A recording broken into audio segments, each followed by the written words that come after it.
Now, I don't know if you've seen this news yet today, but if you have, it may well have left you pretty shocked, pretty outraged, and pretty appalled, just as it did to me. A survey of nearly 9,000 NHS staff has revealed that crumbling hospitals are being plagued by rats, cockroaches, and sewage leaks, with suggestions that vermin may be thriving due to the NHS's neglected infrastructure. Equally shockingly, 17% of NHS staff in this survey admitted that they did not consider their workplace to be safe. Nearly 1 in 5 NHS staff did not consider their workplace to be safe. Helga Pyle, the Union's head of health, said the survey paints a worrying picture of an NHS system that is falling apart at the seams and in need of a serious overhaul. No one should be dodging rats, stepping over sewage, or watching out for falling ceiling tiles in NHS buildings. British hospitals seem to be quite literally crumbling around us, with often elderly and vulnerable patients being left abandoned in hospital corridors as a matter of routine. In February, doctors across the NHS admitted that almost 80% of them had been forced to administer what they call corridor care. Can we not afford to fix this stain on British society? That's the question I want to ask. Well, probably not, and it doesn't take an economist to spot why.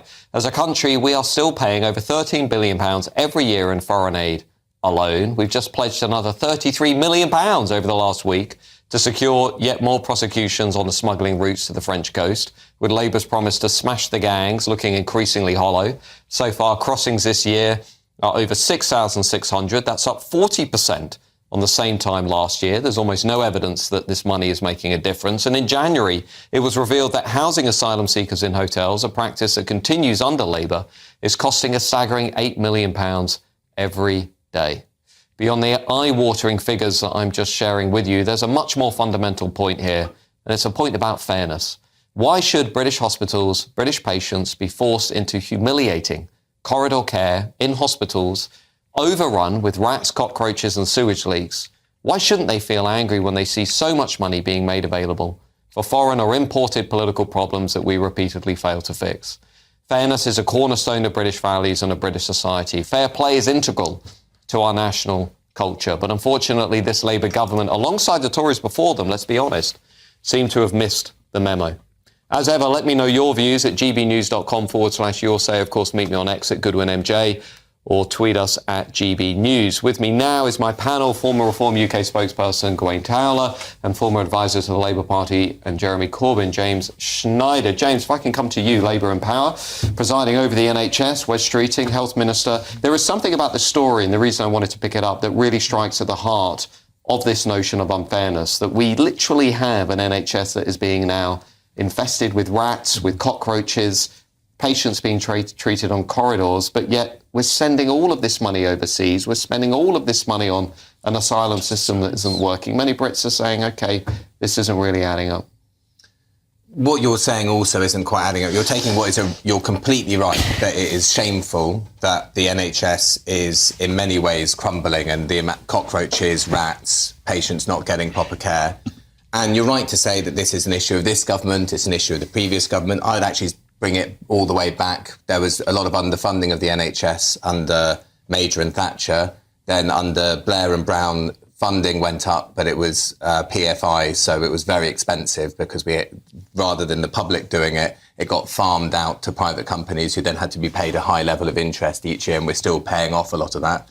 Then Cameron, Osborne and the successor ones decided that it was going to be economically sensible. It was absolutely illiterate to have cuts and to squeeze on NHS. And all the whole time, throughout this whole period, we've had part privatisation, parcelling out of services and undermining the whole thing.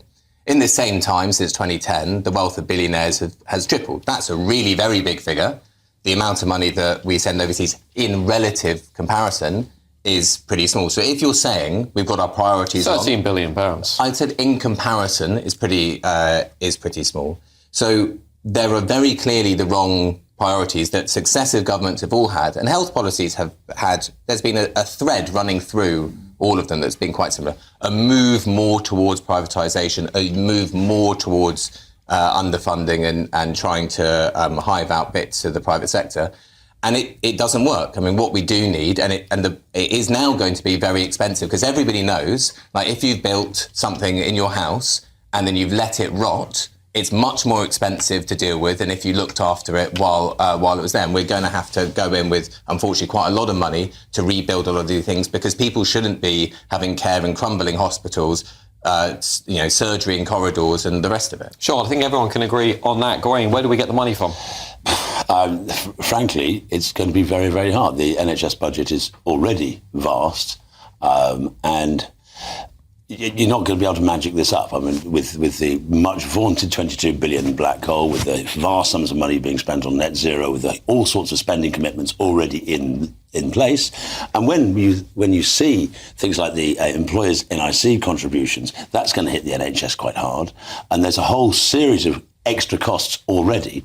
But it does remind me, do you remember we had almost exactly the same story about schools a couple of years ago? Yeah. All schools are crumbling, and rats infested. It's almost exactly the same story. And I think part of the problem, and this is almost an aesthetic problem, is that many of these hospitals, these new hospitals, were built badly under PFI. Yeah. They were built very badly. The windows are cracked. The concrete is falling apart. Because under the PFI, which was a Labour, and it was daft, it was ridiculous, it shouldn't have been done like that, and they are still, the building may be falling down, they're still paying the massive interest on a building that's collapsing, and therefore you have that problem. I think. Well, why don't we do a pause on something like foreign aid? Why don't we say we're going to do a 5-year freeze? I would agree with you on the foreign aid stuff. The 50 billion that we would have spent overseas, we're going to spend that on fixing our hospitals. That won't touch the sides. That's the problem. It's all very well, but it won't touch the sides. It really won't, because of the interest, because of the contracts, because of things of this sort. And also, you have the problem where the NHS is now being used. More people seem to be ill for more things than ever have been. We've got a vast increase of people who are either ill or claiming to be ill.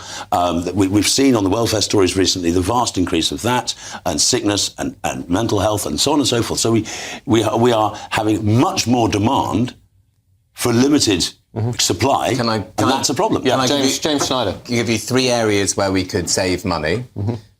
One is reducing the amount of outsourcing to private healthcare within the NHS, and running alongside that is reducing the number of managers who manage those procurement processes. With the number of managers in the NHS has risen dramatically in comparison to frontline staff. Well, including diversity, equality and inclusion managers, James. Sure, of course. We could save millions by rooting out some of those. It's a small amount, but I agree we shouldn't have so many of these managers. The second is the NHS has been broken up into 42 competing trusts, which is a nonsense. The NHS works because it has economies of scale and it can bulk buy things. So we should go back to having a genuinely national system, not 42 supposedly competing trusts.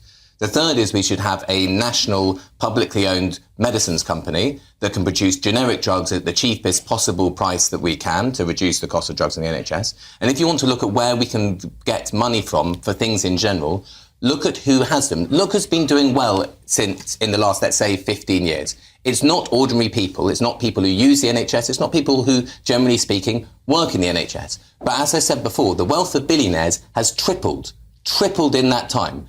There is an enormous amount of wealth stored up in financial assets that could be used to as a cash injection, as investment, because we need to invest again in our field. If you launch into the rich in that way, they leave.